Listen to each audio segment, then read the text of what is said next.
se uailoa no finanga lo leli o ai se uapule faatasi maoe na e foa I mai na e faia mea uma o oio lei uma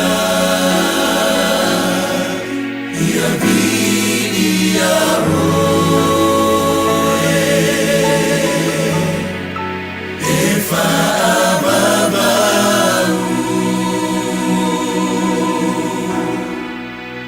o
fatu Samoa, ma lo lava le soifua, ma langi mai su tātou tunu. Le nei fo I tu lao la fiafi, le tātou lokalami, pela vona tamu fai fatino ina ia fiafi o asolua, ma stofi, ala le se a o ngatu spa pole o ina fo le fiong pa le tua. Fatalo fatua ia te o tau li swafa manu malo Yesu Kiriso, o melo fai ngā malanga. O mai fo ia se saufa malu si au na maua, nei aso ia ma, nei fo iwa yaso ilo fai ngā malanga, le ase mea le, le lua sa valinga ma le atua, nei iwa yaso, o mai o tau, I la unga I ku ia o le lava manu ia whaafitai le alofa o le atua. Tali tonu fia lava se tafa le laulangi o mafuta mai ai, I Samoa, o nei New Zealand, o Australia, Hawaii, Amerika, Alaska, o malunga fo I o le sami, I la tofu la uso lo mafuta mai lunga nai Bahamas, mai la tofu malava na mafuta mai lunga va afangota, fa talofa tu el sofa manu malo Yesu Kiriso, ia so lua mastofi lo fa pena mafuta mai la uso malo lava sa ili, ngata fo ilea hei, tinama te matutua, tu asina sino sa tu tunu, fa talofa tu sofa manu malo Yesu Kiriso, ngata ilea au na le atu so se fata fai taulanga, la tu faritua o sui fo e kale sia te tasio au fai ngā luenga ti akono, maso se vasenga lava au fai ngā luenga le atua, fa talofa atu le sofa manu malo Yesu Kiriso, ngata fo ilea, ia fo ia inisio le, tatou fo I tai us tatou o tunu o lo mafuta mai, fa talofa atu ia te o tau, sofa manu malo Yesu Kiriso, ele ngata fo ilea tupulanga talavou, ma ila tau fo ile malo sirnu, malo lava fa talofa atu sofa manu malo Yesu Kiriso, fai o le fa to a fia lau pepa nei, o Kevin Uruiva nei, o te fa talofa atu ia te o tau, ele nei vahenga o la fiafi, amata ina fu martoi so ino tatou blokalami, talo tu fo ia, Yesu wavanoa fina ngalo malia iai tango share tatou like pe tango fu tax isi nisi o lo ainga tax mai mo fu tatou ona ia o ngā te le tatou proklame le misi lava na tau plu tatou oi o le tatalo ia malona tahua foi ele ngata tahua mo I tatou tahua foi le mafua anga ala ina tatou tatalo ai mai se lava tatou le whanau le tua e tatau no tatou tatalo amen ai ia tatou tatalo foi ai ia whaapiona e tatalo ai tali le atua. Amen. Awani tau no tātou tatalo mai mau tātou teimi tatalo ai. I oi pia no tā ua telo teimi. A tātou mana na oi manuia o le tuspa ia. Whai au wala le whamel tuspa ia. Ia pe whai fwila wala le whaasino mai le atua. Tātou te whaatino ina hai. Amen. Tātou tatalo le tuol mātou tamā. Tatalo I la au fio I lo lofa mlo wanga le lei. Ia so ni mai lo wanganga. Ia te mātou. Ia malau whanau nei o la mātou sa au ni tala no I lau upu.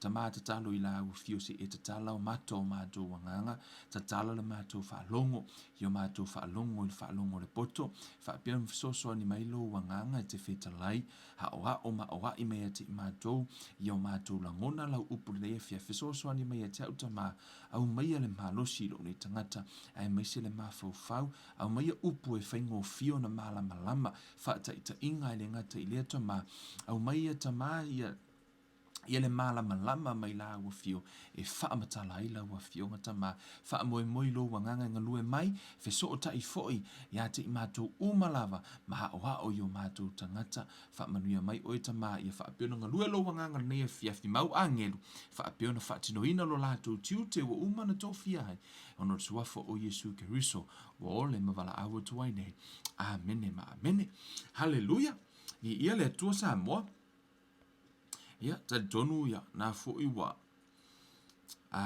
wa e sauni fo I lau api ma lau peni ia wa la va tato o nga pena fa yetu e sel ta o le o lau api ma lau peni fa mau I lalo wa uma tato wa o nga ia tu ina to la va le o to fa ta lo tu spoil amen ila paulo fo me si le kale si peria kama ngai umona fa longo sa o nga ono to e le to su e pe sa o me la nga o mai amen awone I tauno e tan tonu ono o fai atu ai hei halua e vai tu spoia amen wa uia na o se au na fo ile le tu fatasia ia vai ngole paso yoi ai le lilo walu o e te tilo lava o ile fiongo pa ia le atua amen hallelujah ia fa manu ina ile sua fo lo tato mali amen o te lole fa nga solo lo tato mata upu o le tatalo ke lo fe le malo ro ko ka kalo nyenga wo nge ya wa makanga e ka kalo with lawo e te talo le ngata e te talo fa tutua awo e te talo fo mala malama fa mer tala tu spa ya wa fano tangata ono le ayo se mala malama.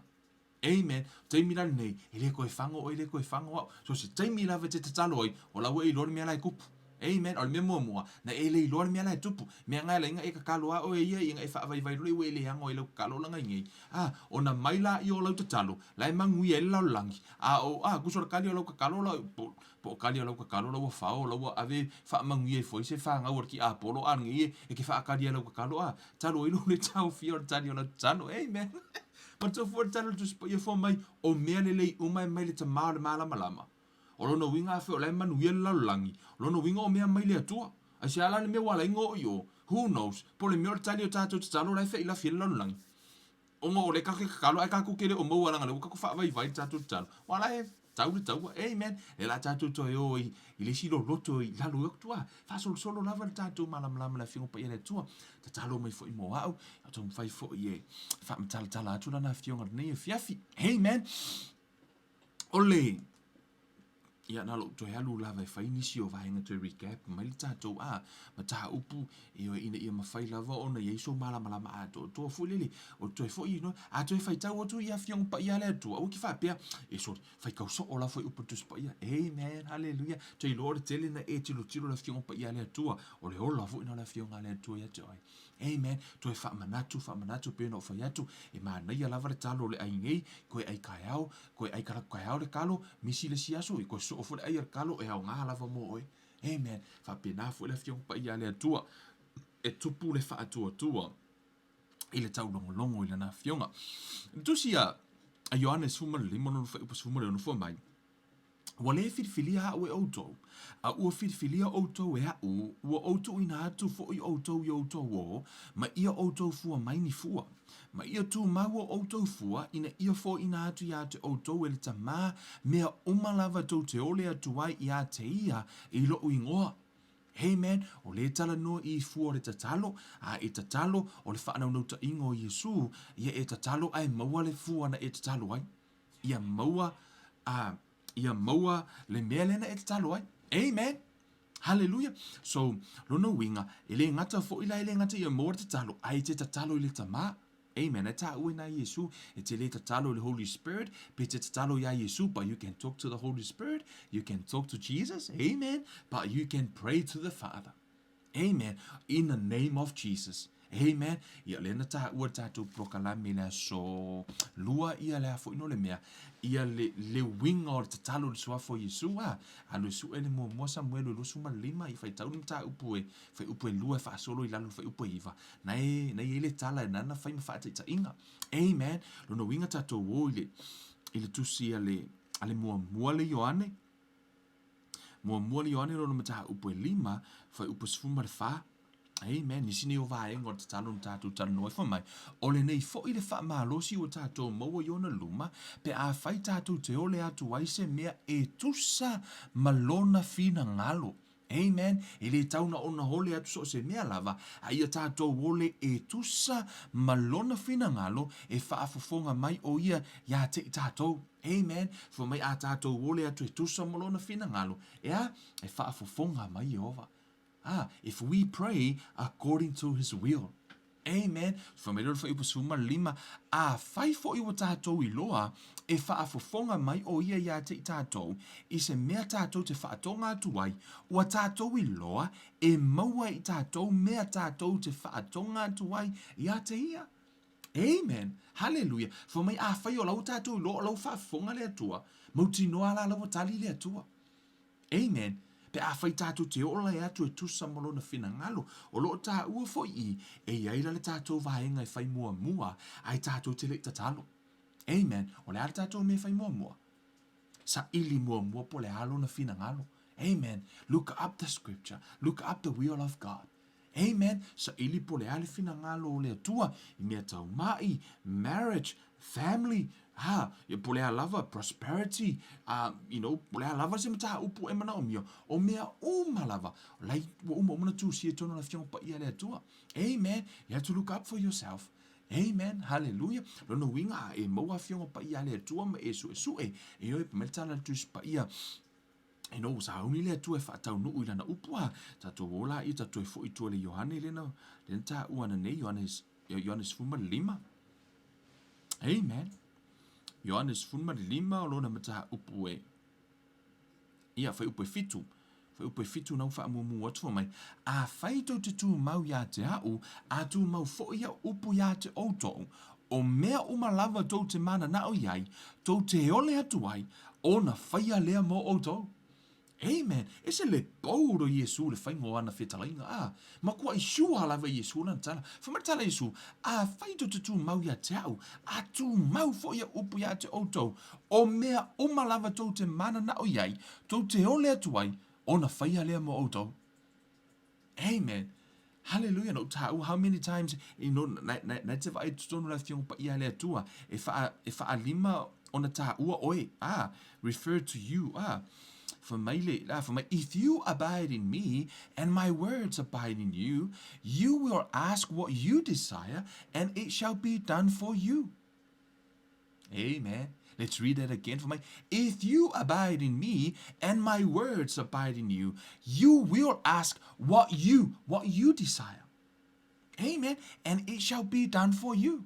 Ele o se upo a Kevin, o le upo a Yesu.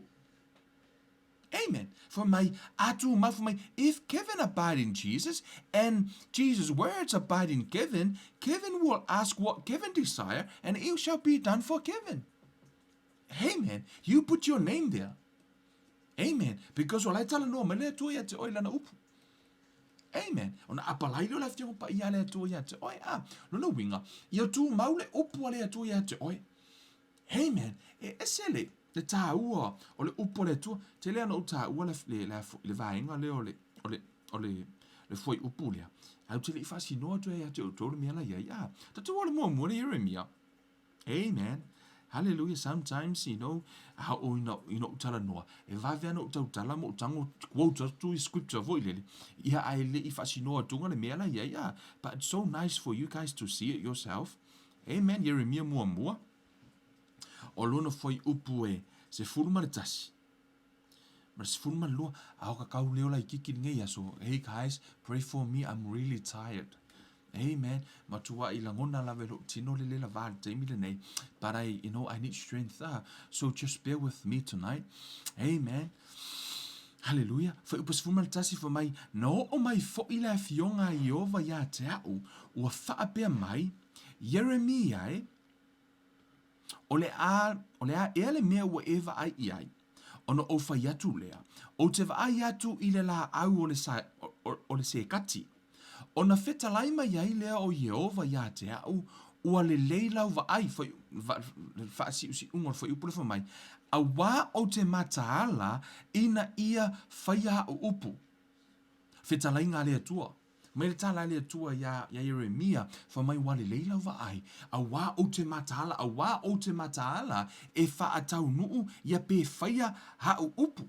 Amen. I le wha peritania na fa mai for I am ready to perform my word. Hallelujah. Amen. I am ready to perform my word. O le upu la le tua e sau le tua e fa atau nuu. Amen. Hallelujah. Le na o toi alu lava toi pa inisio vahenga ia. E toi vali mai nisi ma toi tau manatu atu ma batu nisio mau. Na o ta ua ai o te le fasi ngoa tu ngoa to tonu le fiong pa ia le atua la ia. Amen. Tu ona tu se Jakopo. Hallelujah. Help me, Lord. Hallelujah. Se papa para se te mo mama. Le tu se Jakopo lo na mata upu e elima. Foi upu e asfuma leono.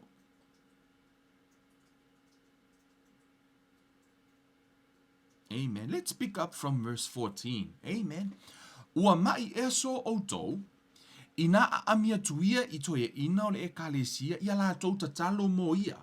Pe a umona whaau ia te ia I le suau I le suafa o le alii, o le tatalo foi e whaia I le whaatuatua, e whaaola ina I le mai. E whaatuwina foi o ia e le alii, a whai foi wanga sala, e whaamangalo ina ia. Ia fe alia ia o tau anga sala, matatalo le tasi mo le tasi, ina ia wha malo lo ina o tau. Ua o ngā tele le tatalo wha atau nau a le tangata a mi o tonu. So e whaalongo foi upu le fasi vaenga le foi upu na sifuru ma le ono foi mai. Ua o ngā tele le tatalo wha atau nau a le tangata a mi o tonu. The prayer of a righteous availeth much. Amen. Hallelujah. Foi mai o le tatalo a le tangata a mi o tonu e sili lea. Amen. A e tonu ilu mo le atu o lau tatalo la e more effective. O le winga na le fiongo pa ia le atu a foi mai. Ua o ngā tele le tatalo wha atau nau a le tangata a mi o tonu. Ai wha fea la pe a whai te ua le a mi o tonu. Lono winga le effective le prayer. Amen. Lono winga. O tātou umalava wa talia Yesu Keriso. Wa tau a mi o tonu ina I tātou. Amen. Remember your righteousness in Christ. Nā lau ta wa mi tonu ina o lau ta talo la e ese la le ta ua pe effective lau ta talo na lau ta wa mi tonu ina o ta lia Yesu wa o mea ia le sta wa mi tonu o ta wa mi tonu Yesu Keriso. Amen. Le la fa mai lo foi upu le fa mai wa o nga tele le ta talo fa ta wa nau ale tangata a mi tonu. Fa mai lo la io mana io le la fa te mana e te vai fa te inga le fa mai o Elia o le tangata ia tusa mai tātou, ua matua tatalo o ia ina ia le ua, ona le ua hina ai lea o le whanua I tausanga e tolu, ma maasina e ono. Ua toi tatalo foi, ona toi fo ai lea o le ua mai le langi, ona fua mai ai lea, o le ele I ona lava fua. Notice, I tonu I le fionga pa ia lea tua, o le na fai mai o tangata mi o tonu I noa ia Elia. Fa mai na tatalo Elia. Ona ta ofi le timu. Amen. Sa tatalo fo Elia. To e timu fo. Amen. Mana tua fo ila utana le no fai tu ia te o tau. Le fion pa ia le tu e su el fina ngalo le tua. Amen. Pray according to his will. O le utato vai tu I. O le nga kalor ka ka ngoia Elia ka ofi le kimu. Le fo ila na tu e tatalo tangata ia e ngoia Elia. Ko e kimu. Si tato ola e su e. Pe nga ka a Elia ufi mga ka ofi le kimu ka ofi. Amen. Pe sa yese upu le tua na ave ina mafo ona tatalo. Amen. Te tu ole mua le tupu. Amen. Mua le tupu. Lona mata upu a ya faita on ta upu sfuma fitu ala fa pupu ta tum ta upu na ili si vai ngali lo ti tano ele fia filnei. Foi mai. O ma vai aso e tolu. Ona o mai ai leo le fionga Jehova ya Elia. Ile tolu o tausanga e le fionga le atua na mai avia Elia foi mai. Ua faa pea mai ina luia oe ma faa ali oe ya a apo o te faa toto ina fo ile ua ile lau ele. On halu ai leo Elia e faali o ia ia apo sa matua vela leonge e sa Maria. O le feta lainga le atua na faia Elia halu e faali o ia apo fo mai o te faatoto ina le timu. Amen. O le na fai ia le atua ia Elia e alu a le la tango na ia vatu le timu. Amen. Lona winga sa ia le upu le atua.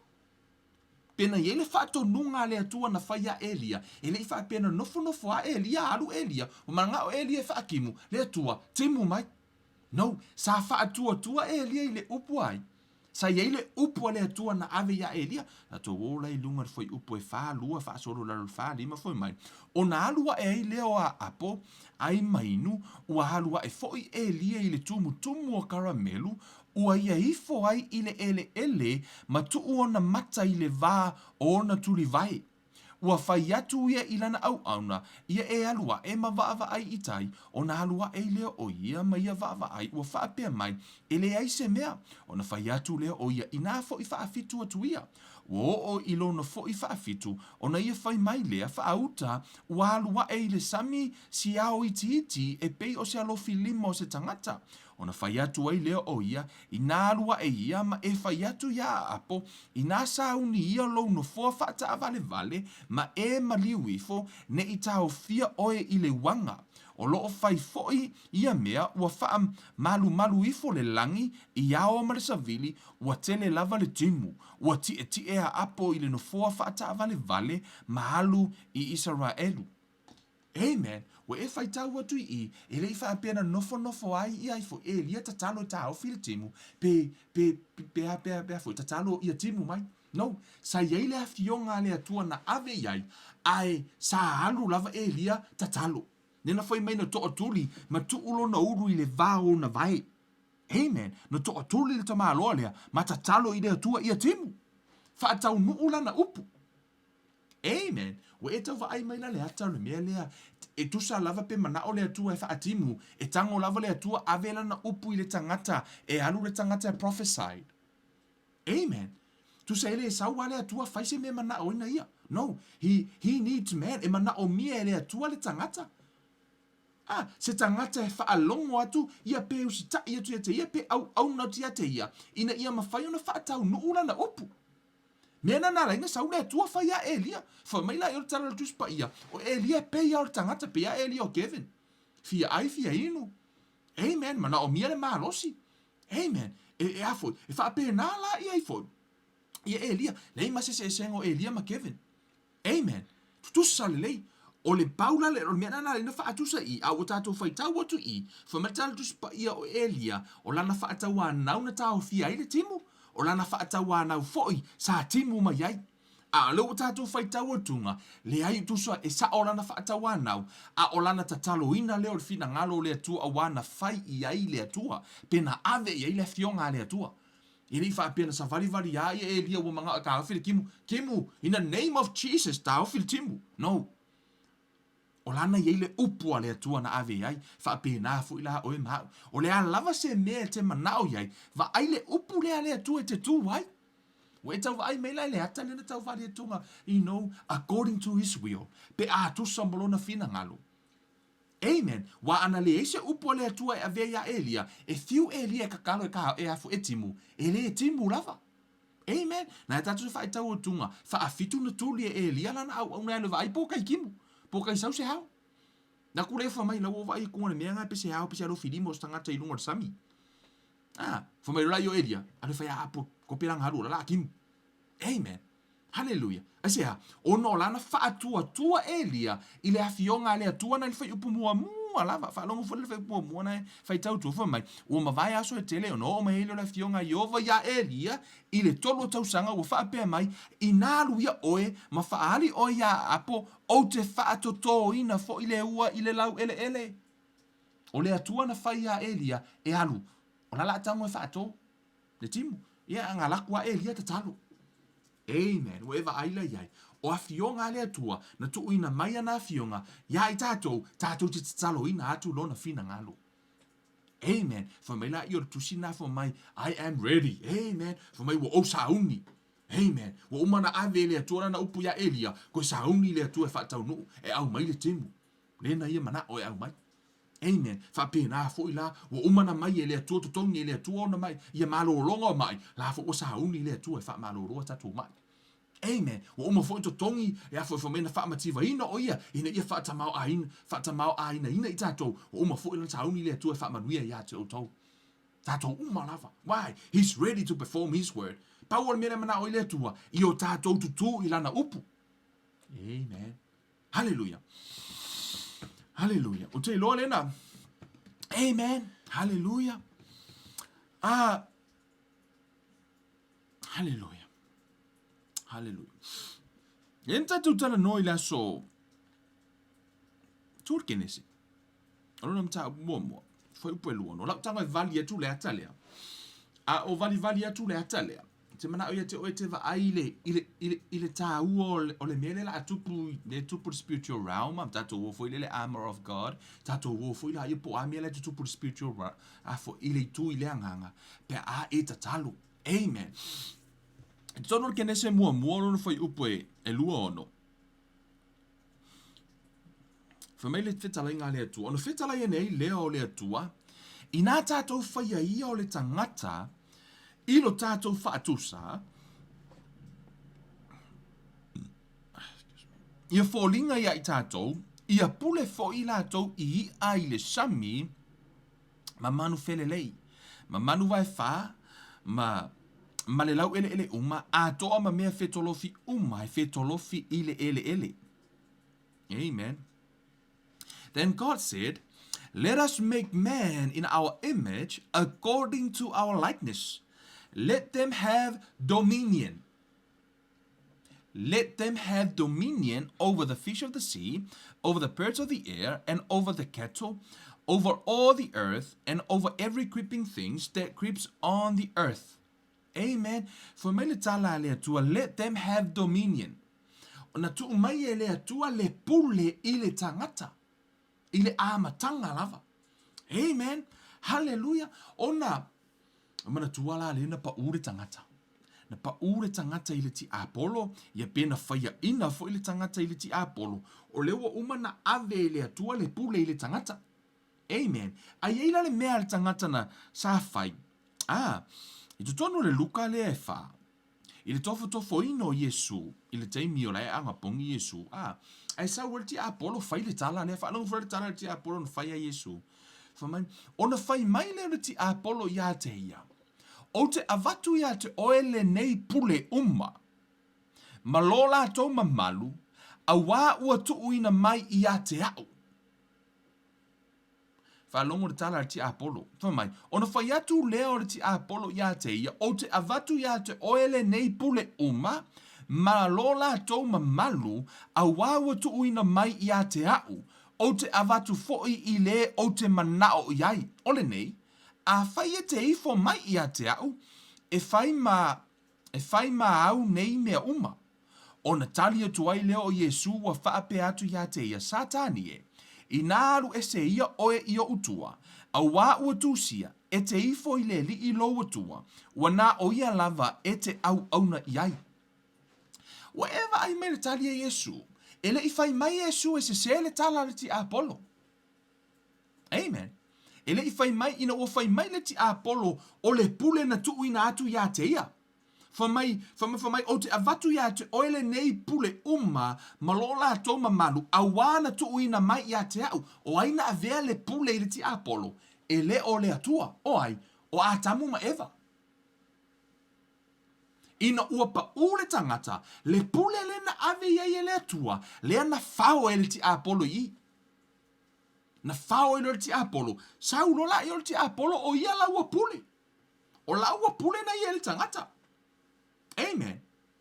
Hallelujah. A tātou whai tau, tu se kene se mai le tala le tua ti a I ai foi. I a tamu ma Eva, e a foi. E te lua whaato I lalo. Fuma I lua whaato I lalo I ai, o lai tala no le ti Apollo ua whai e le tua le fofoanga. Whai le tangata, fuma I laia, tā ngofi whaato I lalo le ti Apollo na I lalo langi. Amen. Ai ua whaia ina le tangata, o le pule na ave le atua I le tangata, lewa ave le ti Apollo, saula ia foi mai, sau whai a Yesu, o te ina atu uma le pule le ia te oe, pe a whai tau nona e hifo mai, e le I whai mai Yesu, e le ise pule o ia te oe, no, o lai no Yesu, e sao sa tani, pe sao le ti Apollo, o lai le ti Apollo le pule. Amen. O le ti Apollo lai pule, le I whai mai Yesu e sel tala le ti Apollo. Amen. Tatu ora tu se Ioane. Amen. Le Ioane ono na mataha upu e. As fulmalfa. Ia e lo o Yesu le ona tala lea. Fulmalfa fa upa tot se fulu. Foi mai. O te le to e tau tala atu ia te o tou ini upu e tele o tala le Yesu. A wā ole a sau le a li o le neila lolangi. A e le mana e ia se mea ia te au. I think o le upu sa o I lea ele o le mana. A e le maua. A e le maua e ia se mea ia te au. E whai ngoa e Yesu satani. O le a li o lolangi nei wha Britania. For me, I will no longer talk much with you, for the ruler of this world is coming, and he has nothing in me. Jesus called the devil the ruler of this world. Amen. The other translation says, the prince of this world. O le whaingoa I Yesu satani, o ia o lea li o lalangi, po o ia pule le lalolangi. Amen. E le o whaingoa anga, o Yesu le onga kalaia. Amen. Hallelujah. O le la tatu o tali le tele o mea o tatu vai nei. Pe ai se ale mea wala inga kele kaua ma mea o kupu la langi. O lo o tua ia pe tangata le atua. I le tele o mea o tutupu la langi. Ai le o le atua laina te whaia. O mea umalava le ti Apollo.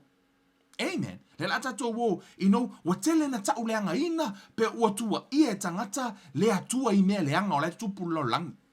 Fa me o le fina ngalo o le atua. A mamai fa me o le fina ngalo o le atua. A o ina lave vieta a vale mafioti fa me o le fina ngalo o le atua. Sau le mai fa me o le fina ngalo o le atua. Tau a matangi ma fa me o le fina ngalo o le atua. Really? Le fa me tala Yesu I fa mai. I will no longer talk much with you for the ruler of this world is coming. And he has nothing in me. Fa ingoa Yesu o le ruler po le prince of this world. Po o le ali o nei laulangi. Ala e tano ti Apollo. Amen. So ole lua korinito.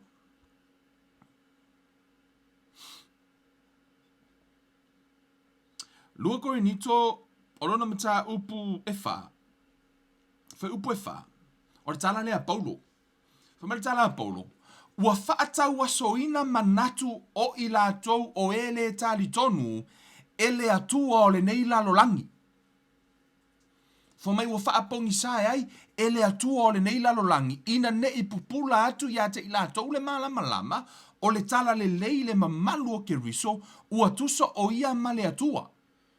Fa mai le tala a Paulo, fa mai o le atua o le nei lalolangi o le alai titi, o le refer le ti a Apollo. E fa ingoe Paulo o le atua o le nei lalolangi. Iai, ti a Apollo. Amen. O le ti a Apollo, o ia la le pule le lalolangi le taimi le nei. Ale, ale te whai tau tuai. Amen. It's right there in the scripture. Amen. Hallelujah. O le manino fo mai, ua whaata oso ina manatu o I lātou o ele tari tonu, ele atua o le nei lalolangi, nei, ina nei popula atu ia te I lātou le mala malama o le tala le lei, I le mamalu o ke riso, ua tusa o ia male atua. Amen. Hallelujah. I te tonu le mua le Ioane. Mua le Ioane, o lona mata upu elima, fa upu suma leiva. Fa mai fa upu suma leiva. Fa mai.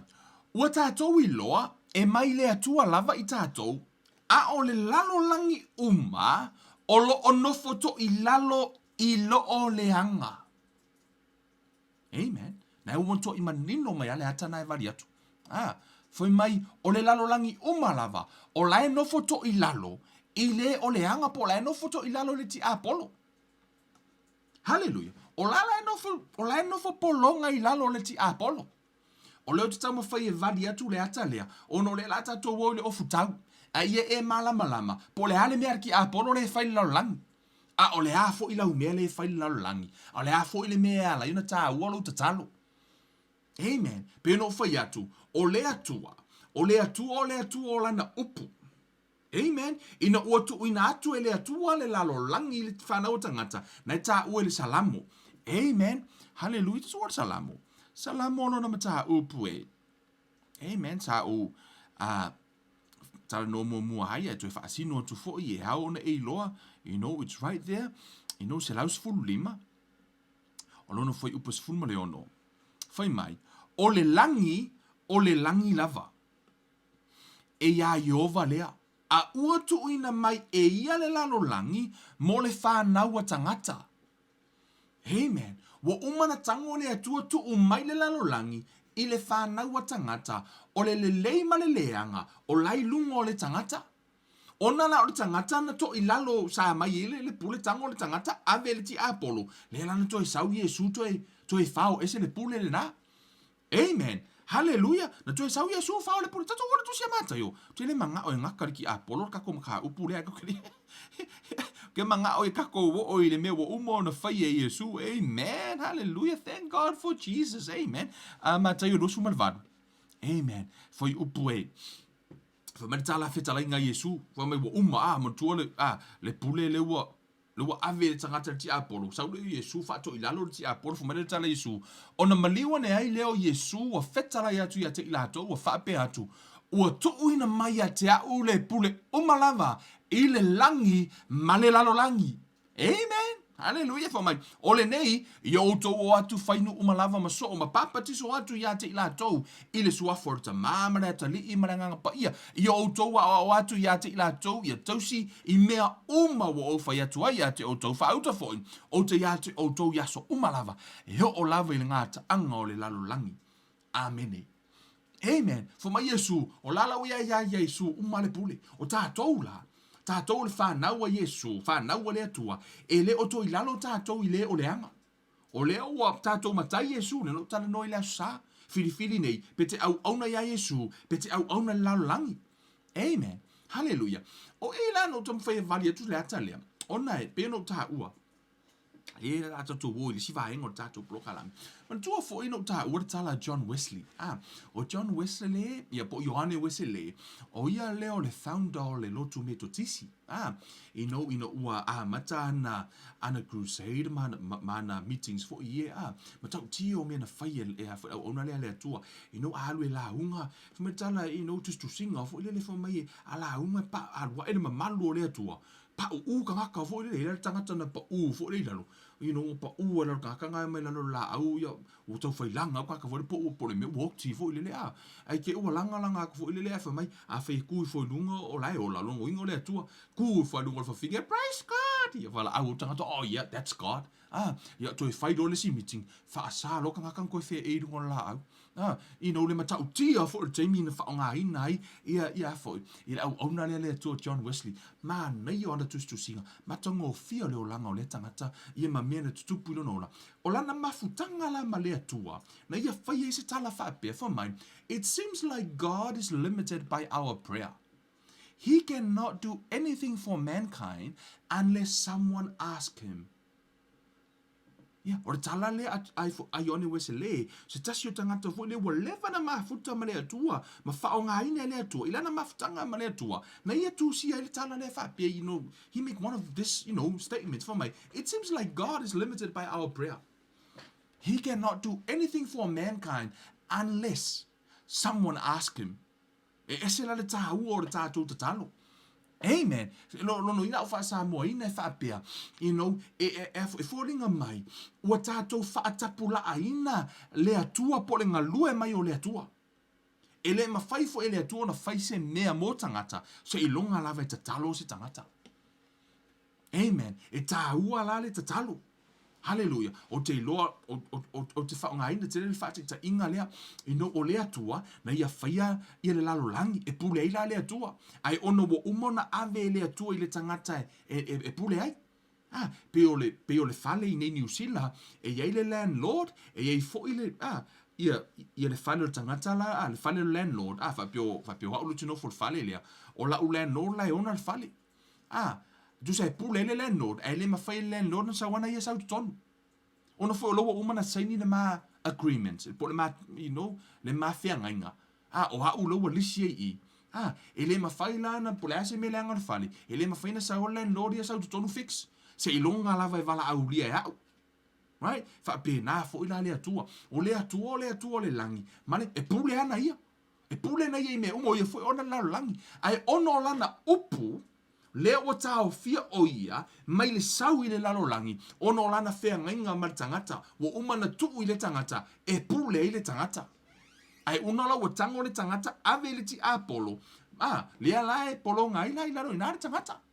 Amen. Ale ua umana tu au mai Yesu, ma wha atau mai oe, ma hau I le toto Yesu, so we no longer there, o lai lalo o lea o ti apolo tangata o lalolangi. Oe ma ule tali o lea tu, oe o tali Yesu, e te le o toi polo ngai lalo lea sala. Amen. Hallelujah. Ona tatou atu la ia tatou tusilan tatou tan no hai. Amen. To recap lava, sometimes side tracks here fa pe fu le pe me ka isolo fu le some of those things help us fu le Amen. So matayo no mata upus fu malvado.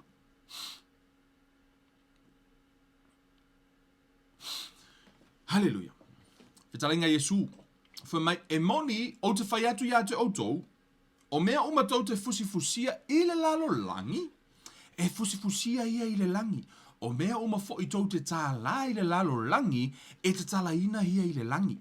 O te whai atu fo'i ate outou, a whai e loto ngatasi se to o lua outou o i le lalolangi, i se mea la te ole atu ai, e whai a lea mo i la ua e lo utama o i le langi. Amen. This is the prayer of agreement. Ia po o le tatalo lea, o le tatalo loto ngatasi. Pe no ta ua, e ese la ngā tatalo le yuru ngā li. When you guys come together, you pray, this prayer of agreement. You agree in one thing. Whai wo lua tatalo is tamai ta avali, agree, to tele o tātou, fo ilele au tatalo i lea tua. E ko ngā kalofunga lea tua. O lea lava le ta avali te mana, o au maila ia. A lot of time we ask God anything. To te loa le se me tau se anything i lea tua. Be specific. O le ale me te mana o i lea tua, ta avale lanu moana. A whai e lua lita le te mana o i ta avale lanu moana, lua lita. Be specific to God. Le i tu ai ngā ta avale te mana o ai. Amen. Ia e loa ai alu i lea tua. Sole, e ke leo kalango iska ngā kafo i lele. O e lo o le tala no i le atua na whaia le langi ma le lalo langi. E le ngate te alu tā pena i lau tatalu. Amen. Prepare, a tato ongi kako ke la unga i lumo ka ngaka voi lele. E mako i ka penga lele ia. Pe o a whai ngi leo kisau kala ngō ki au kou. Ka penga le au note. Amen. E le nato te tā pena. I am, make an order. Whai lele le tā pena ngau te o kisau ke kala ngō ko ia ki au kou. How much more pe a tātou ta no i le atua. Ai tara noa i lea tua, tā pena le lei. Ma ai le lei, the scripture, so ai le lei ese ha. O rela esau te tala noa i lea na whaia le langi ma lau langi. Your father, he is the creator. Amen. Ngai sau rola ia, tuun tala noa i lea tua, from your heart. Amen. Hallelujah. Mea nau te whaia tua ai ta talo i lea tua, be specific. Va ai pole ale mene, agree le mea tasi. Amen. Ai o le whai upure ala utu e tala noa ai. Pino ta ua i le vayaso. E moni te whai atu ia te outou, o mea umatou te fusifusia i le lalo langi, no ta ua, mua, e hawhino le mea, e mua lalo langi. Amen. Wa vai nai whai me tala whai upatus pa ia, e moni te whai atu ia te outou, o mea umatou te fusifusia i le lalo langi. E fusifusia ia i le langi. Amen. Foi mai la ia.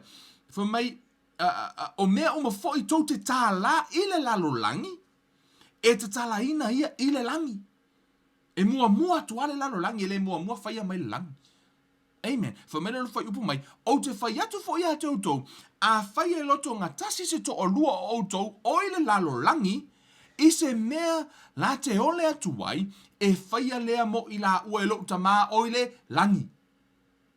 Amen. O mea umala vai a mata atu i le lalo langi. E a mata atu i le lalo langi. E a mata atu ia oe maa. Amen. To wola le tusi lea Efeso. Ephesians. Amen. We are studying the Bible. Amen, guys. Le tātou te awa o ina tu spa i alona winga. E tele lava mauru fai upa tu spa i e tātou te hoe vali ata ma whai loa atu te whina ngano lea tua. But I really want you to see it yourself. Amen. I le tusi la Efeso, le tala noi le ofu tau. Amen. For mine. O usoi, o le toi upu le nei, ia o tau loto te tele i le li i ma le malo si o lona man. Hey guys, would you guys mind if I read the English version? Amen. E se pe mana e tolo fai tau wino le whaaperetani e te moa i le wingo le vainga lu te fita noi. Finally, my brethren, be strong in the Lord and in the power of his might. Put on the whole armor of God that you may be able to stand against the wiles of the devil, for we do not wrestle against flesh and blood, but against principalities, against powers, against the rulers of the darkness of this age, against the spiritual host of wickedness in the heavenly places. Therefore, take up the whole armor of God that you may be able to withstand in the evil day, and having done all, to stand.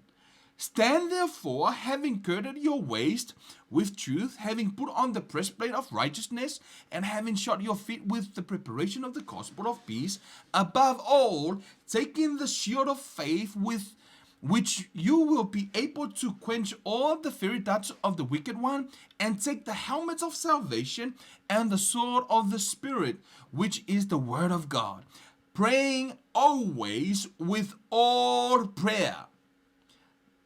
Listen, lewa umana tala noa mai le ofu tau, fa'ai umai le ofu tau i le pelu o le anganga. Remember, for matala tu matala Yesu, if you abide in me and my words abide in you, you will ask what you desire and it shall be done for you.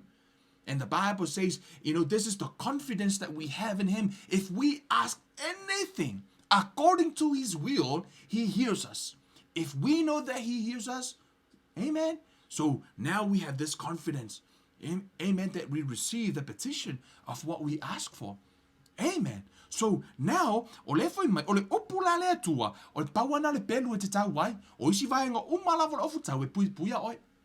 Ai tasi ale mea te tau fio lea, o le upu le atua, the word of God, te lofo manitara whata oto, o le mea iei le upu le tupu, e iei le mana, pe iei le pule. Amen. For mai o le mea iei le upu le tupu, o le mea iei le upu le pule, a whai atu le tupu, fasioti so and so, mo ki ngoa fasioti, asea, ona fo iei le pule le upu le tupu. Amen. O le mea iei le upu le atua, e iei le mana. Amen. Ona fai mai la i o le tusi le, na for tala for mai. Praying always. Notice the language. Praying always, always. Amen. Praying always with all prayer and supplication in spirit, being watchful to this end, all perseverance and supplications for all the saints. Amen. No fai mai la ia, and for me, o tala lea Paulo. Le fai mai tala Paulo, te talo tu fo imo ia fai mai, and for me, that utterance may be given to me, that I may open my mouth boldly to make known the mystery of the gospel, for which I am an ambassador in chains, that in it I may speak boldly as I ought to speak. Amen. O le tala lea Paulo. Fai mai i o tātou te talo. Koe fai kau o kulo whasa moa. Amen. Hallelujah. Ki tātou wa ai i le tahau o le mele tala noa mai le apostolo i whamai. Ia o tau te talo i le anganga i aso umma. Praying in tongue. Le tala noa te talo i le anganga. Praying in tongue every day. Amen. Whamai la ia. Te talo i le anganga i aso umma lava. I talo talonga ma whaatonga umma. Ia o tau ma taala pe i le nei lava mea. Ma matu a tau sisi i le whaatonga mo tangata pa ia umalava. Notice i lunga fo mai, ia foi. Fo mai ia o tau te talo i le anganga i aso umalava i talo talonga ma whaatonga uma.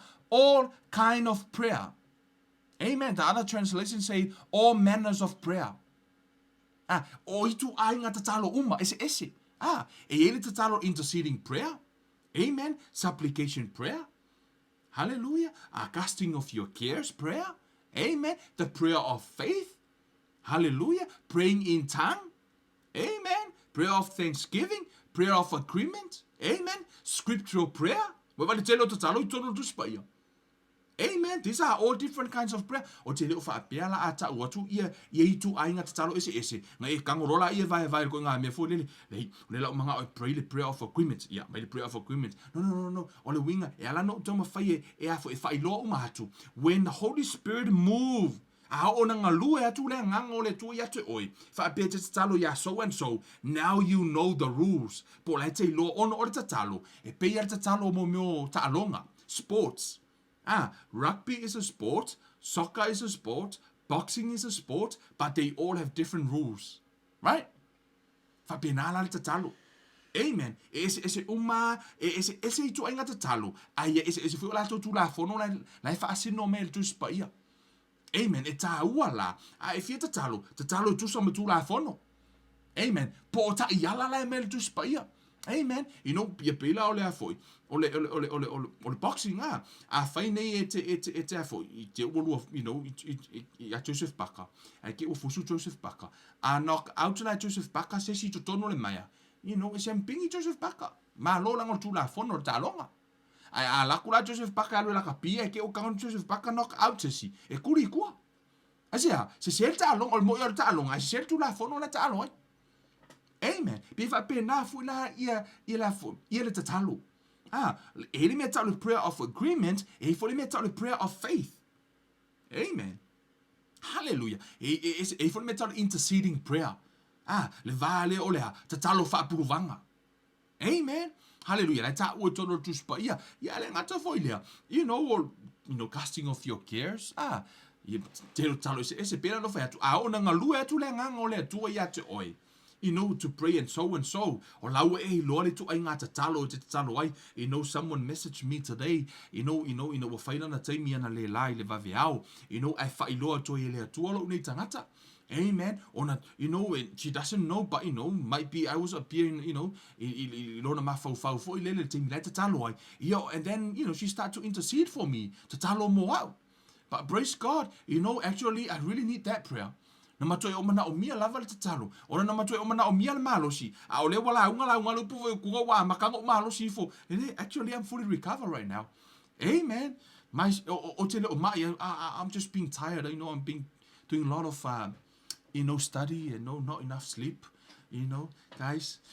Saro mai telo taimi o tele mo e vole tom fai sa ili a fionga was fa alumanga mo tato fa le nganga, so I need energy. Amen. Malo tato pai postadio mo e kwangi fa ko ala la sa. Anyways, amen. Hallelujah. So ole la te vai mai fa me tala just pa ole ofu taula na fai le ofu tau e tato te talo ai ina ia mafai no tato tutu. Matala Apollo, so you can stand, withstand, stand. 4 times. For me, na yam fa no tato tutu. Ole ofu taula.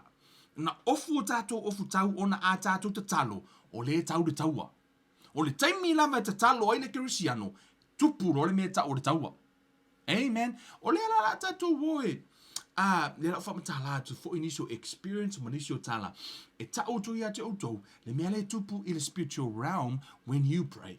Amen. Tato o no ta ua tuna le tusia tanielu. Pa o te mana o e faalia to for ia te auto. Ia le tanielu se fulu. E iai le mea o mea i tutupu le lalo langi. Let me tell you something. Ele i o tutatu plo kalame le fa matala ina. O mea umai te va aile tutupu le lalo langi le taimi le nei. I to tono le ekalesia, ma mea umai nei. Whatever, so se mea au latu te va ai peke vai se ekalesia, ma mea. O mea umai tutupu le lalo langi. That's the result of the spiritual realm. Amen. A fai o laua matua i polonga le ekalesia i lalo. Ka umai ngā, o la fu e makua i polonga la tau i the spiritual realm. A fai o fai ina i le lalo langi, o la fu e fai ina i le faaleanganga. Amen. O mea umai tātou te wa ai le lalo langi, o le result na o le mea lai tupu the spiritual realm. Amen. Tātou o la tusi, le lau tanga whaali tutonu na whitunga pa ia lea tua. So, I tonu tusi tanielu. O tala le tanielu, ia lea na tātou o te talo, le mea lai leo te talo, le mea tupu pe te talo. For mai ona po ia, o a o tanielu sa o whaano noa I vai aso.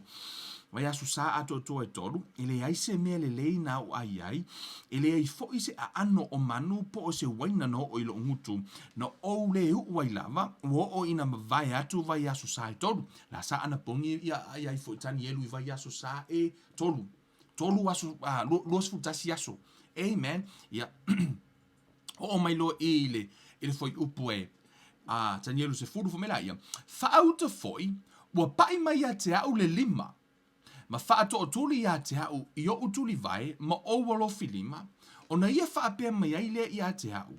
Tani e lue, o le a ngelu lewa, lua sau pa ia tani e lua. Fo mai, o le tangata ua lofa te leina, ia e ma fau I upu o te whai atua ia te oe. Ma ia e tu ilunga, a wā ua a wina mai ne iau. Ia te oe, ua umana whetalai mai ia te au, o nei upu, ono o tu wai lea. Wa o ngā tete. Ona whaapea mai ai lea o ia te au. Tani e lue, aua le fefe. Whalongo tala le angelu. Aua talu le ulua I aso, na e sa uni ai lo loto e ma fau ma whaati ngā ina oe I luma o lo atua, sa whaafofo ngā ina au upu. Ua o sau foi ona o au upu. Fa mai le tala le angelu. Fa mai o le aso lava na e ma fau ilo loto ma e wha maua lalo I lumo o le atua I le anapongi. Ma e tatalo. Fa mai o le aso lava le nana wha fofonga I le atua. Ma tua foi fa mai a tato ilo ua wha fofonga le atua. ua tātou iloa ua tali le atua. Si tātou vai fo lei, fo mai sa whaafofonga ina au upu, ua au sau foi ona o au upu. Amen. Fo mai ua au sau, na sau le angelu, ona o le tatalo o tangielu. Amen. Ana le tatalo tangielu, ele sau se angelu. Ai ona ua tatalo tangielu, o le mele na walai ona sau le angelu. Amen. The angels dispatched from heaven when Daniel prayed. Amen. But as he stand, a o tō bea tanielu, for me le tala iPhone, for me na sawa le aso mua, but remember, this is the 21 days. Lua se furu tasi aso, o lea sau arenga for me o le aso mua na sau wai, for me na ia le tolu, a o lea li o le malo o Persia, the prince of Persia, na ia te ia te au I po e lua furu maletasi, fa auta foi, o me ka eli o so le awa li I sili ia, na ia maliu mai e fesoso ani mai ia te au. Na tu ua fo iau I lea mea fa atasi matupu o Persia. Whamela ia, ole nei, wo usau e whailoa atu ia te oe mea tutupu I lo nuu I ona pō amuli, a wae tu wai ona pō o le whaalinga. Guys, te mana e te iloa le mere tupu. I lunga o spiritual realm, I le vahenga le lunga. I le teimi e sau ile a ngelu le atua ma le tali o le tatalo. O lo o iai a ngelu ia o le afoi. O le ali o Persia, pe o tangata ia po o ali I malosi ia. Amen. Le tala noa iai le tusia a le afoi. Ale Efeso. Ta toi o e tua tusi Efeso. Amen. Le lau tango toi breakdown na I e malama il vaenga lea. Il foi upule nai se e afoi. E se furuma lua lea. Foi mai, a wata to te le tau matangata a o ali I sili ma fai pule ma li o le po uli o le neila lo langi a toa ma nganga leanga I mea o le langi.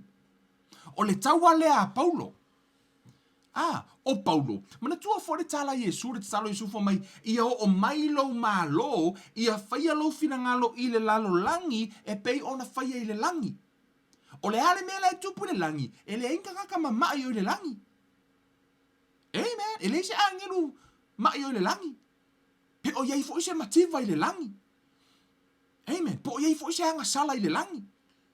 Amen. O le fina ngalo lao le atua, ia whaia le ami o tonu le atua I le lalo langi. A ola ina tātou te talo, o le fina ngalo o le atua, o lo ofia I loa e tangata o le lalo langi. Le revelations. Amen. When we ask for revelation, o le mana o le atua e whai loa mele me tupu. A ele o mana o le ti apolo I loa e le tangata, mea nai ala iona tau ma whai e tā ofi.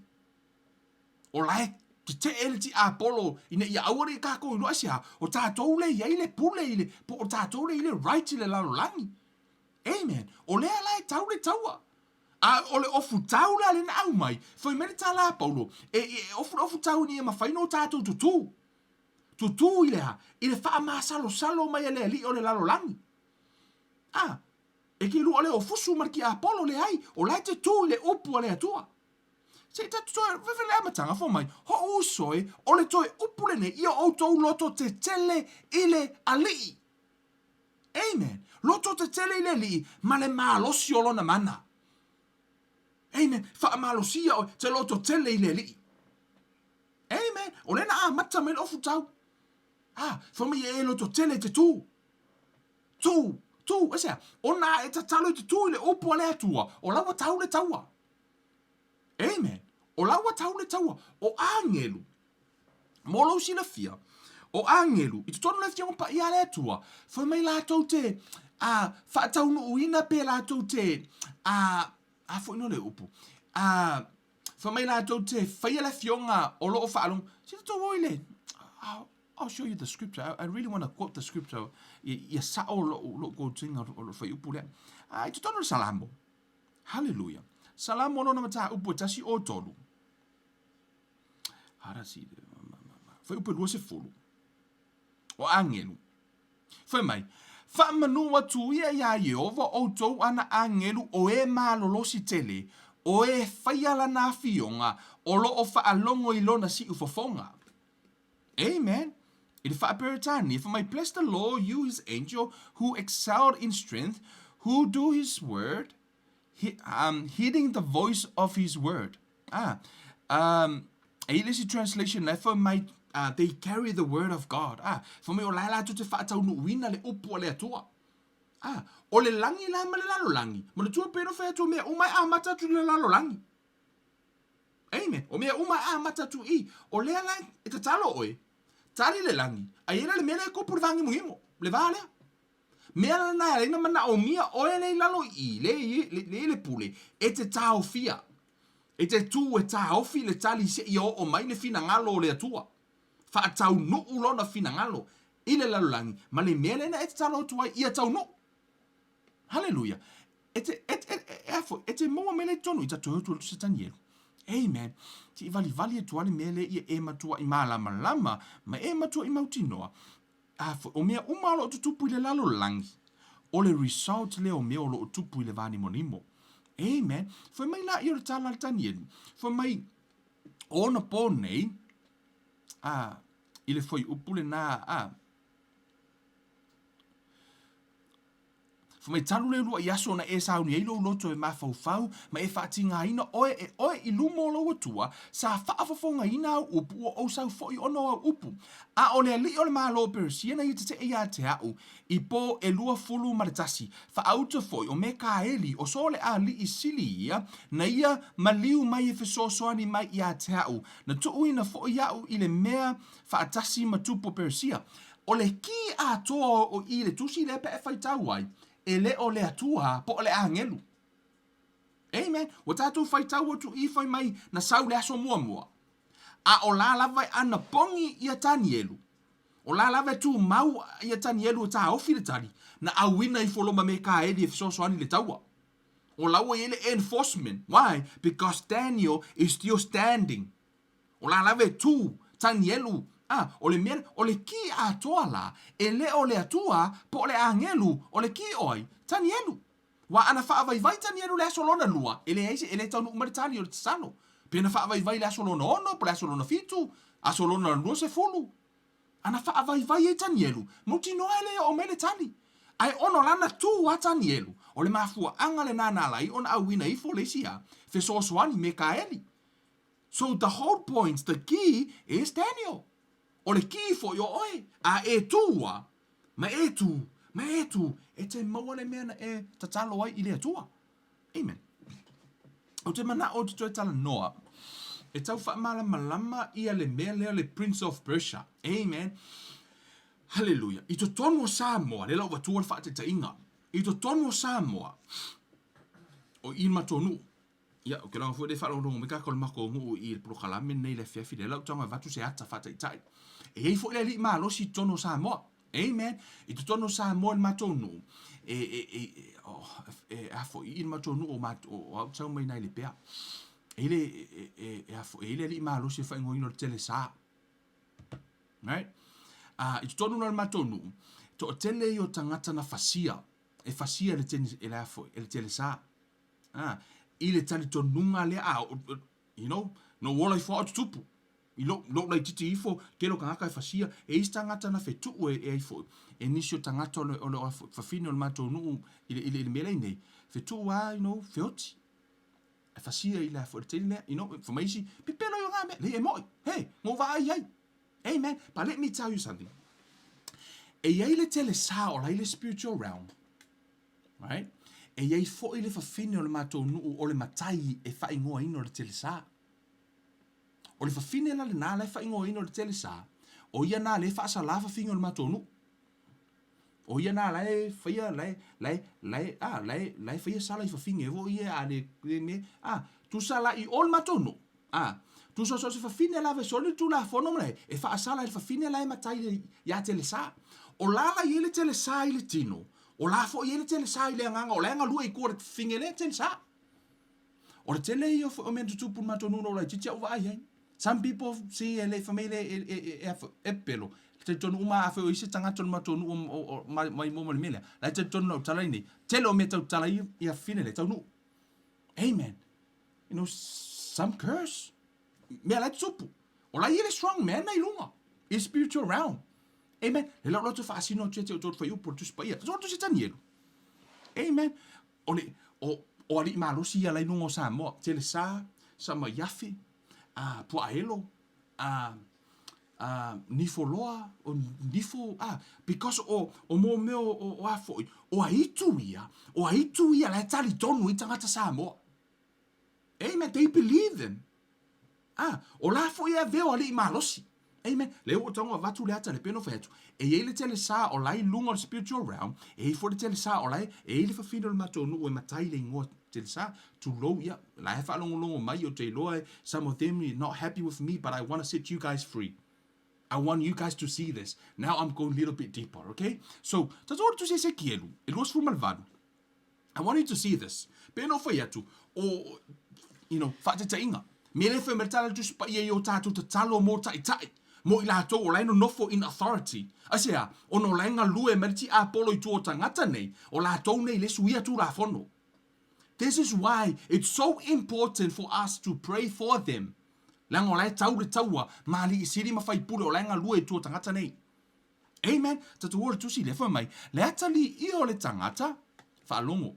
Fa mai le atali i o le tangata, ia e whai atu i le ali i o turo, ua whaapea ona whetalai mai o le alii o Jehova, ua whaamaua lunga lau loto, ma ua e whai mai o au o le atua. Ua o nofo i le nofo o le atua i le sami, ua e whaatu sa fo i lau loto i le fina ngalo o le atua, a o le tangata lava oe e le o le atua. O to tonu foi upe luam, le na tatu fai tauan nei, o le tala noa i le tangata i le afo, ile ali o Turo. Amen. Ile ali e ngoia ile afo. Po le Prince of Turo. Tyra, Prince of Tyra. Le ta no ye. A le foi mai wo fa mo lunga lo na loto, a le te o mai na foi mai. A o le tangata lava oi, e le o le atua. So, o le tatu tilo, o le tala no ile tangata, a physical man. O le tangata pe o le no foi ile la langi nei failo na tino. Wa fa mo lunga lo na loto, ma fa pe ifo o yo le atua. Amen. O le tangata la reta no iai. Le Prince of Tyra lea. Tato wola. Il foi upu les fulmalua. Toi fa longo lai le tala le la fai I. Pe no fai atu. Le ata le no vali atu ia te o tau. Fai atu ye le tele sa I lalo le lalo langi. E I foi le tele sa la inga lua I tua. No, no ole fa uio va ai o tupu ia me tono na tono. So, it tono na il foi upu les fulmalua. Mai le ata li I o le tangata. Ia esa uni atu se pese e awa lofa ai le tupu o turo. Ma fai atu ia te ia, o lo o whaapea ona whetalai mai o le alii o Jehova, o oena, wa e whaamau whailonga ina le ato atoa, ua tumu oe le poto, ua ato atoa fo ilo matango fie, whalonga whepsu tolu. Sai e tena oe le whaato anga le atua, na lilo ia oe le maata ua uma. O le whai mai le tala le tuspa ia, o le tupu o turo, sai oe e tena. Waka koi loa uma, nga ka mama eva ngai oi e tena. Amen. O le tala noi lea. O le tala noi le tupo turo lai le spiritual realm. You guys start to see now? E iai le tupo turo I le lalolangi, e iai fo I le tupo turo lai lungo le spiritual realm, o lai nga lue I tuo le tupu lea. Fa pena foi e iai le perenisio peresia I lalo le lalo langi o le anganga le la foi nga lue I tu o la foi o le anganga le ai o le la foi iai le anganga peresia le tu peresia in the spiritual realm. Amen. Mena ya le ona fai mai o tatou tau mali I sili ma fai pule asia ona foi o me perenisia ma per tu so o li sili o tangata foi o lai e afo pale mia ia ma ma ele pule o tangata na o mai ali I sili ma fai pule ia nga lulu e I tua afo o la tou le fa tau nuina pe o la tou le fai le fina ngalo le fai tu la fono I polonga I tangata. Mea la nai wha tala paulo o tuspa I o tātou ta talo, mō tātou tai tai, aua tātou te whai tio. Ai ta talo mō lātou e tau le tau a whaale anganga, o le ngā luenga nā le eka le sia. Ngā luenga nā tātou. Amen. Hallelujah. So, o leo te whaali atu e te autou, o le tala nore whai opu lea, wa umana tātou tala noi lunga atu, lai whai mai, a o oe o le tangata Prince of Time. Let me read the English version, Hallelujah, guys. In verse 2, I believe, Son Son of man, say to the prince of Tyre, thus says the Lord, because your heart is lifted up, and you say, I am God, I sit in the seat of gods, in the midst of the seas, yet you are a man, and not a God, though you say your heart has the heart of God. You are just a man. Amen. Ayaw may lungal fay upas fun malilua, fay may,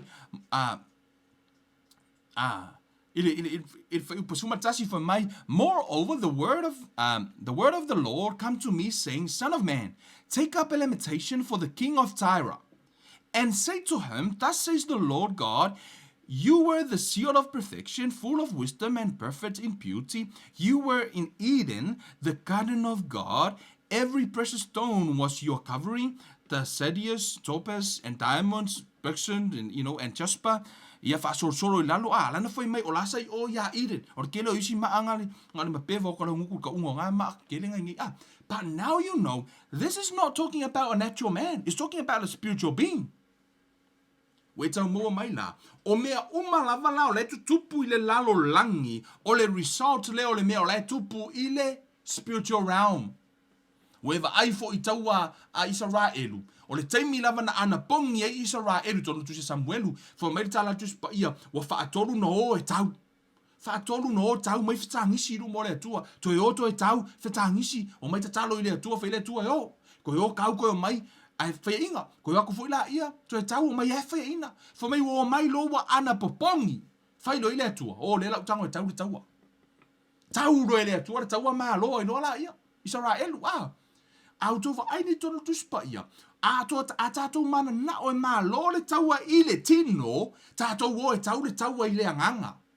Let's fight the battle in the spiritual realm. Amen.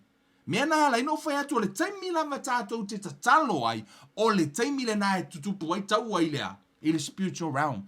Ai e wha moe uma le taua, I a tātou ma le ofu tau, ato otoa, tātou te tutu ai, ma tutu awane o tātou masau salu, I a wha malo sia I tātou I le upu le atua. Amen. Hallelujah. I a wha malo sia I tātou. Wha malo sia I tātou I le li, I lana upu. Amen. Awane I wha avai vaia I tātou. O le tele lao taimi I totonu le whiongpa I a le atua. Tato woe ave le tau wai le anganga. Let's take the battle in the spiritual realm. Let me tell you something. O le tele o taimi tato te ave I le taua I le anganga. E le mawhaia tato e le ti Apollo.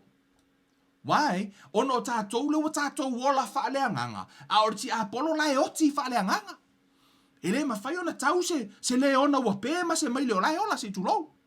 Amen. E si le akura isu mo la e ola. Na ilo le ona o la wa pē. Amen. Hallelujah. O tātou la le tātou te ola wha lea nganga. E le mawhai e le mea woti na tau mo le mea ola wola. O le taimi lava la tātou te ave le tau ai lea nganga. Mauti noa e maa lo le spiritual realm, e maa lo le atua. E pure e no, maa lo angeno le atua. Pe a tātou tutu le upo le atua ono tātou lea. Le wha moe i le taua. O tau loa le taua le na si e li mo mose. Amen. For me atau palasi li mo mose wa fai inga la ukau. Ako si li mo mose wa malo la utau. Do you know what that means? Hallelujah. O lana tu e mose le tau I le anganga I le atua. Amen. O le taimi ala alu e lunga li mo mose malo le taua. Amen. Arua e lalo li mo mose. Ua, fai inga le taua. O le taua la na fa moe o ma le taua le mea mose la e fai. Pe ku e a mose. Mena na watu e loanga I kamo Totu ka so ange ka ku lunga li mo se kwa musu ma kwa musu a mo se ma fa inga ki nganga vai ma kwa musu a mo se fa inga ku was ko inga mo se fa pe na o ma au ete au ke wala fa o ma no ki Apollo. Amen. Au si o li mai le tu o e tu le mela ngai polo mai po mela ngai ma kwa ku tu wa e ma lo stand tu ma tu a tu. Amen. Is it as you own an to a finance out tinonga, Sauni, life I study, if I lower to Tiapu, no, not to Tiapolo, Vatuma for I will kill you.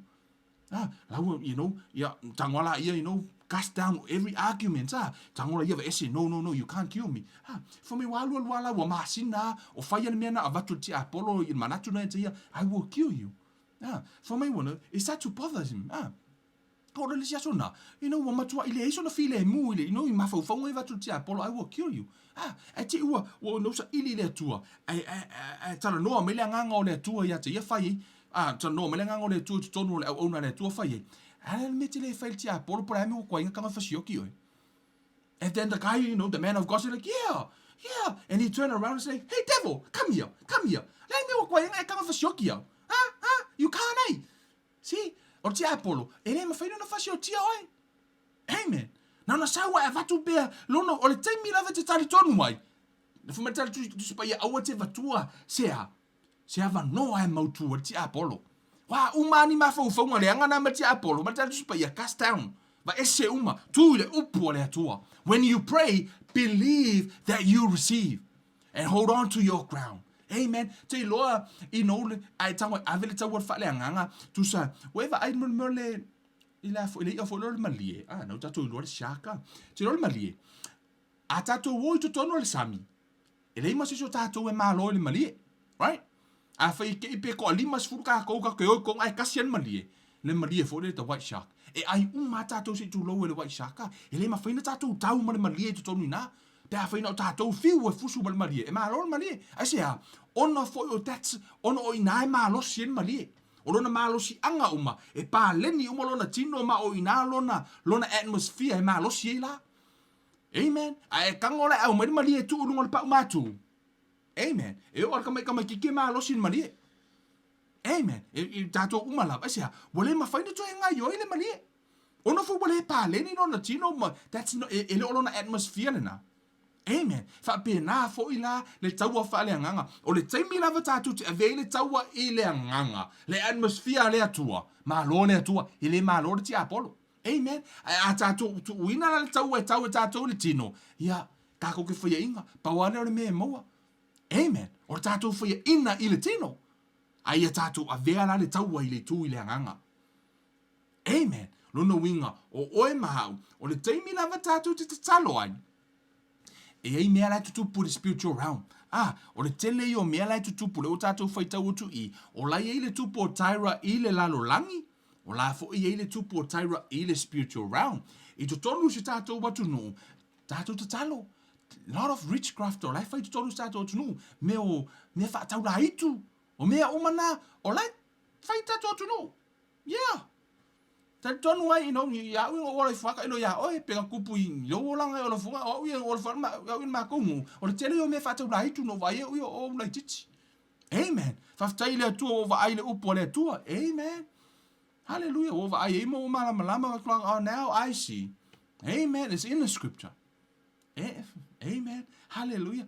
O tele o mene. I don't really feel fa matala ine nisi ele tano fo isi pa. Hey guys, one of the reasons I mana fa matala atu mo fa ilo atu fo. Ono vai o la titi la fo e tupu tono mato wa fio anga mele nei la fo le fi ya tau. Anyways, o le atua so ani mai. Ya tato umalava, me tato te vai ai. Enga lue mai le atua when God speak. Amen. O io le atua e sau fa ali mai lona fina ngalo. Amen. O le fina ngalo la le atua. E faali mai mo tātou ina ia mawhai o na whaatau nu. Amen. O le whaatau nu ina la le fina ngalo le atua. O le ngaru e ngale o e maa o e whai. Ai o tātou te talo. O le whamari tuspa ia ia tātou tonu tātou maua. Ma tātou tū mau ilana upu. Tū mau le upu a le atua.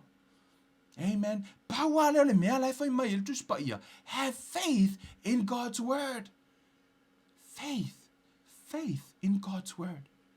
Amen. Just hold on to the word of God. Hey, hold on to the word of God. Now I'm telling you, if you pray, believe that you receive. Ona e tu rola i le upo le tua. O le winga le nao le ofu tauna e ta ua tonu tuspa ia. O le ofu tātou te tatalo mo tātou tutuai. Amen. Ina ia whaatau nuuina le fina ngalo le atua. I le lalo langi e pei ona whai e le langi. O le ala le mea o tupu i le lalo langi. E ofo ia te oe. e te ilo o a fai wa e vai faale lalo vai le nganga i le tino. Let me tell you something. O la fo e vai lau a ngelu la e kau i le nganga. Ia, o la fo ia ea. O la fo e fia ina o i le nganga i le taua. Amen. Ai a fai te malosi faale nganga i le tino, o la fo i le malosi faale nganga la o i le nganga. Amen. O no le me tupu i le tino, o le result le o mea la tupu i le spiritual realm. Amen. Lona winga e taua le ave o le tatou taua mena fa metala le atua, the battle is mine. O le taua o le atua. Aua ka ko ke ka winga. Pa wana mea ka ko o le tutu. Ina i o tatou tutu. O le taua tatou e le cast down arguments ma mea umo whaasanga tau le fina ngalo le atua. Ma tatou tutu i le mata upu le atua. Mata upu Yesu. Mata upu le fiong pa ia le atua. O tatou taua na. Ka ko ke lo fusu marki Apollo. No. Tatou, tangato le upu ono tatou, lai wha moe na mai e le atua na fionga ia Elia, na whaida o le atua ia Elia e alu tatalo mai. Ana le tatalo Elia, e le wha atau nu uina fo i fina ngalo o le atua. Wha pēnā fo i la, o le tele o ata i tutonu le fionga pa ia le atua, I can give you like example of the, I'm telling you, o le fionga le atua, o le tele o vaenga lo tonu le fionga pa ia le atua. O nisi la, you know, hey, I got something for you guys, you know, a special for you guys, amen, tonight. Olewo, you know, e ele tatalo e masani, ona matatalo ina mo shio to lua. O hafionga pa ia le tua, the scripture. O umana tu fatasia foi lele. O te mana o ia te oi ai tatalo ina tatalo nei. O tatalo ia tatangoa o tu o tonu lo ingoa. Amen. E fa ingoa ina tu tonu tu pa ia o tatalo le au apostolo. The prayer of the apostle prayer.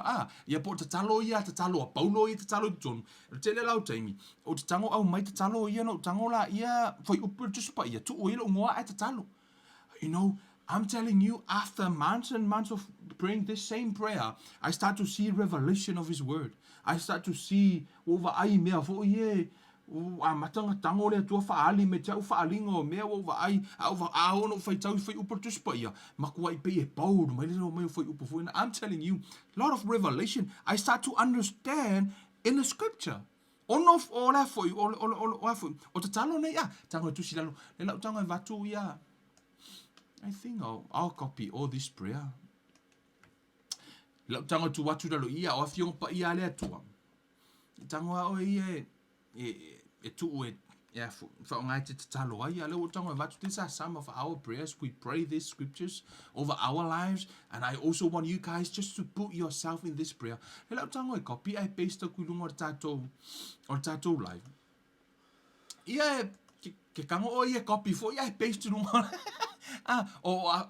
These are all scriptures. If it's also ania te oia, if ye loa whaalinga o lea tua, you can read this prayer. Pe te tango fo eva ai te talo ia, ma e tango te talo I lunga ia te oia, you can pray over yourself. So, yeah, let me copy this and paste.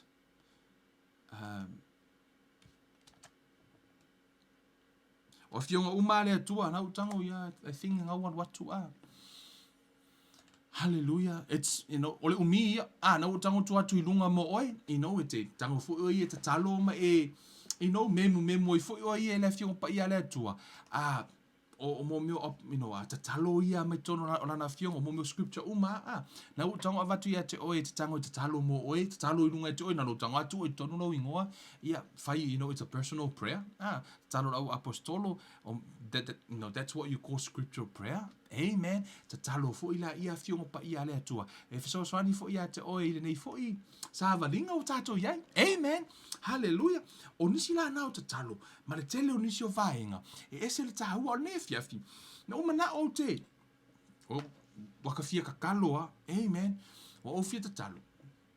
O no leo te iloa. O te fia te talo mo a foi. Mo na ia tato tai o si tato watu no. I miss foi tai o e kalesia I Samoa. Hey guys, are you guys all right? You know, ele tau fa pena no tato wa o te talo.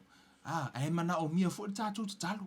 Amen. So now we're going to pray the prayer of agreement. Le lau te talo. Ia, le lau te talo mo ne tato tai o e kalesia, tai o le e kalesia so fitu au na le tua le ngata ile katoliko. Ia Martino Keriso, ia ma nisi o vaenga, I o vai tu fo ile neiva yaso. o whaapea o na iei nisi o whaese inga I lunga o le tino ke riso, ai tātou o le whanau o le atua. Tātou te talo mo I lātou, o no au nā le atua, o tātou te whaamasino ia te I lātou, tātou tutu le upo le atua, ma tātou si ti atu I lātou, me se fo I tātou pāle mia, tai su tātou atunu, si tia ia whaatau no uina le whina ngalo le atua mo Samoa. Amen, hallelujah. So le la tātou, ave le tātou te talo I le atua, ma tātou tutu wai. Amen. Ela te talo, agree mai o el tātou te talo. Amen. Tātou whaia le te talo, whaia I le whaatua. Amen. Hallelujah, guys. Let's pray. Hallelujah. Le tua lo mātou ta mā. Le tua le langi ma le lalolangi. O le tua a whetalai o na iai lea. Na e whetalai I lau upu. Yo mātou ta talo mo le aupa ia. E le au noa. Ta talo talonga uma. Ta mau te vala au atu yo luma whaatasi malau whanau wa whaatasi mai le nei afi. O te vala au atu ia te oe te si iti atu ia te oe au auna. Mei se lau au auna ta mai le I le ekalesia aso fitu, tama o loa tali, e te alofa ia te ia, ma au te tuina atu o ia I luma, se I e whawai ia te ia le malosi, a le ngata I leo le poto ma le atamai ia te oe, ngā lue lo wanganga, se I e toi whaato toa ina, ta ita ia o ia I mea moni, ta ita ina o ia tamai whaatau nuu lau fina ngalo, ai maise le file mu moni mai la ua fio. O te whaale au ngā ina ngā luenga le ti Apollo, o lo tau mawhai talepe le saunga le mu ma le file mu, o le tino ke riso I to tonu o Samoa tama, si ti atu ia te oe au auna I pātele, ale ngata I leo whaife au uma o Samoa tama, o I lātou o lo whapeo na sa ili atu I o luma, ma ta talo atu I la ua fio mo le manui o Samoa, tama o te talo le suafo Yesu o te sai tia ai le ti Apollo mana ngā luenga leanga uma o lo tau mawhai e whaaleanga le tino ke riso tama ta talo I le file mu o la ua fio I to tonu o le ekalesia to tonu o le tino ke riso tama I a Samoa I e iai le file mu I e iai le loto whaamanga loa I tama o le tasi tama ta talo tama I e whaasa o loto ina I lātou I le suafa o Yesu tama. Te talo tama mo le taitai o shumato watunu le afionga I le pale mia le ngata I leo le ao le malo tama ma le taitai ino shumato watunu tama. Te talo ia te oe ia whaia whai unga uma mai la ua fio. O ani anga le anga o lo tau ma whaie ngā lue mai tua tama I whai pule ma li I sili tama o lo whaapeo na whaia tu la fono tama ta talo I la ua fio ia whaia lo fina ngalo whaalea o ngā ina ngā luenga le ti Apollo tama a ia whaia lo fina ngalo I le lalo langi e pei o na whaia I le langi tama ia whaapeo na ufi malu Samoa yo a o lofa ufi malu tama lau whanau tama lau e kalesia mo tangata tama ta talo I la ua fio awana I manu malo le ti Apollo I le afiafi le nei, I le suafo Yesu, o te whaalea o ngā ina ai ngā ruenga le ti Apollo, I lungo Samoa tama, I lungo le ekalesia tama, whaasa o loto ia o auna I tutonu le katoliko, e whakasa me to tisi, aso fitu tama, o I lato uma, o au auna o I lato, wa e tofia, ma ua e wha uina ia te I lato, o I lato foi o loo sa ili atu ia te oi, ta talo I loa nganga, se e wha I loa le mea moni ia te I lato tama, o lau whanau uma, tama o au auna o aise au auna tama ua whaavai le nei afiafi tama ta talo I loa nganga se e whaamalo si au ia te I latou to e whaamanatu ia te I latou o oe o lea tua e manu malo o le ungo nei nea uma e malo la ua fio tama po le ale tele o meo tutupu I lo mātou wola mo lo mātou soifua o uma ona feta lailo upu e eile teimi e ilia ai le pū tama ua manu malo ua whaapeo na tu ina atu uma mei lalo le alo whaatasi ai malau ua fio e ifo uma tupu o laulau whaiva uma e tau ma whaapea atu soifua oe le tupu moni o lea tua e vi ia o Yesu e whaavavau. E le aise tasi e tu sama oi. E vi ia, epa ia oi lo mātou wali. E manu malo oi tama, whaafetai le manu malo, whaafetai le saolo tonga tama, wa e tu ina mai mo I mātou, whaamanuia tama ia Samoa, whaamanuia le pale mia mara kāpeneta, ai mai se ilia tama o tai o e kāle sia tai tasi, ia iai le file mu, o la ua fio tama. Tama ta talo ia le file mua la ua fio. Ile e kale si aso fitu. Tama fa manuia ia te lato tama. Lo lato sa ili atu ia te oe tama. O a fo ini u wa ta whana atu ia te lato. Ia mani me o tutupu tama. Ta talo i la ua fio tama. Se i e pui pui maluina i lato tama. E te alofa uma i lau whanau tama. E ui lava na ese mea mātou te tali tonu ai. Ai ai lo mātou tali tonunga. O mātou o i tū tino tama. Tama ta talo i la ua fio. Whaatau nu uina le mea moni. Whaatau nu uina lo finangalo. E ala i le alofa tama. Fusia ai i mātou uma whaamanuia ia o malama i le nei a fiafi i la tau mafuta mai whaamanuia fo i lau whanau. O i se o mafuta mai nei a fiafi o mana o mia lau whaamalolonga. Tama o lau upu na whaapea. O whaalava wa mātou malolo ai. Wa mātou malolo ai. Whaatau nuu lau upu tama ma e whaamalolo i lau whanau tutono mo tamalawa. Ia whaapeo na maua le vi ingo lau a fio.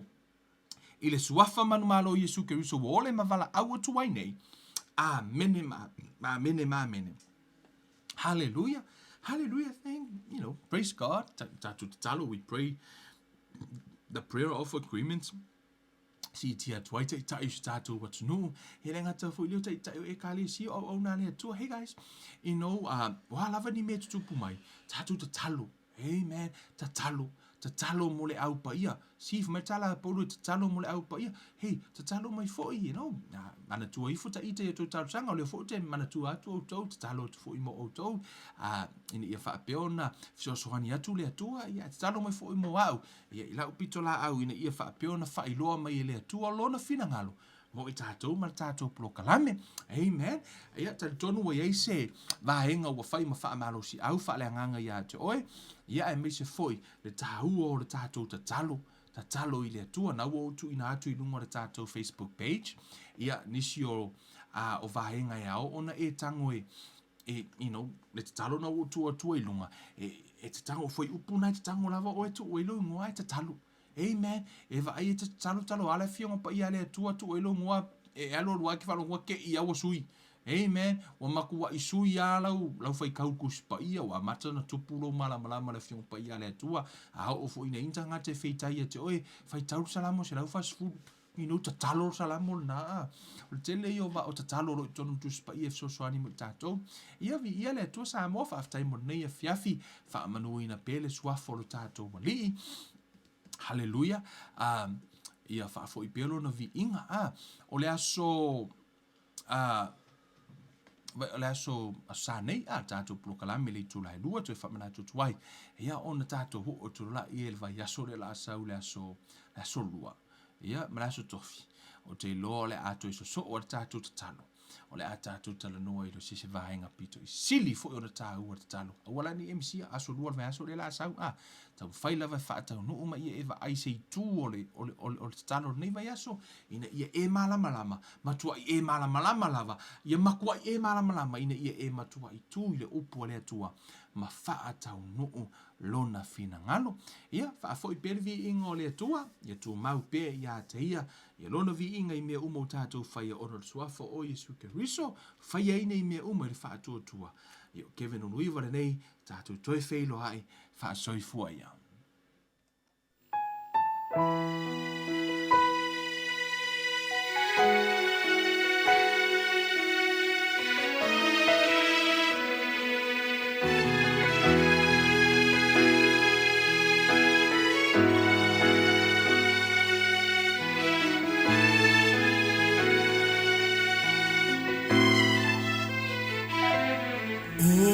Se ua iloa no finanga lo leli